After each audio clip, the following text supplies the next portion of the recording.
Friends, இப்போ வந்து நம்ம வந்து கேரட்டில் சப்பாத்தி செய்ய போகிறோம் ஃப்ரெண்ட்ஸ். கேரட்டில் சப்பாத்தி நம்மள்கிட்ட சீக்கிரம் சின்னது தான் இருக்குது, பெருசு இல்லை. ஸ்டெப் 1, கேரட்டை கழுவ போகிறோம் நல்லா. கைஸ், இது நல்லா நல்லா திருவிக்குங்க. இப்போ நம்ம இதை வந்து அரைக்க போகிறோம். கைஸ், இப்போ வந்து இது வந்து அரைக்க போகிறோம்.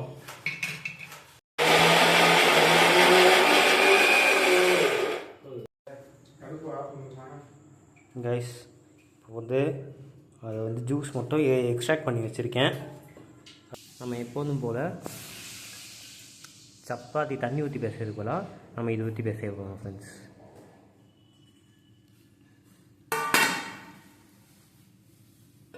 நல்லா வரும்னு நினைக்கிறேன்.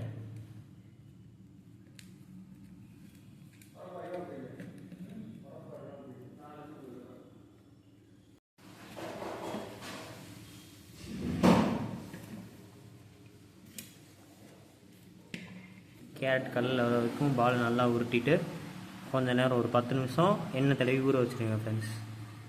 நண்பர்களே, ஒரு அரை மணி நேரம் செஞ்சு நல்லா ஊறிடுச்சு. இப்போ நம்ம எப்போதும் போல் சப்பாத்தி சின்ன சின்னமாக தோன்ற மாதிரி சின்ன சின்னமாக உள்ளே இருக்கும்போது சூப்பராக ஏதோ சீஸு பட்டர் எடுக்கிற மாதிரி இருக்குது நண்பர்களே. இப்போதான் நண்பர்களே சொல்லி அரை மணி நேரம் ஆக்கிட்டேன் நண்பர்களே. சட்னி வச்சுட்டு வந்தாச்சு, நல்லா வச்சாச்சு நண்பர்களே. பாருங்கள், நல்லா அது மாதிரி உருண்டையாக ஊட்டிக்குங்க. அவ்வளோதான், எப்போதும் கூட நம்ம வந்து சப்பாத்தி போடுற மாதிரி தான் நண்பர்களே. அவ்வளோதான் நண்பர்களே. தனுஷ் ஒய்ஃப் வந்து கொடுத்து வச்சோம் நண்பர்களே. சந்தோஷத்தை பாருங்க நண்பர்களே.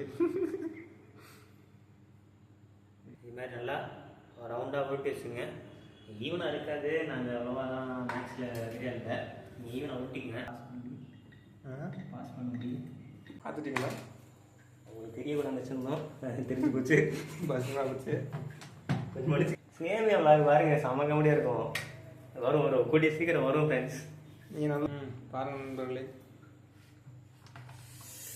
சுடு கைஸ், அருமையாக வந்துருக்கலாம் கைஸ். சூப்பராக இருக்குது கைஸ், நல்லா சாஃப்டாக இருக்குது, சூப்பராக இருக்குது. சட்னி சப்பாத்தி தான் சூப்பர்.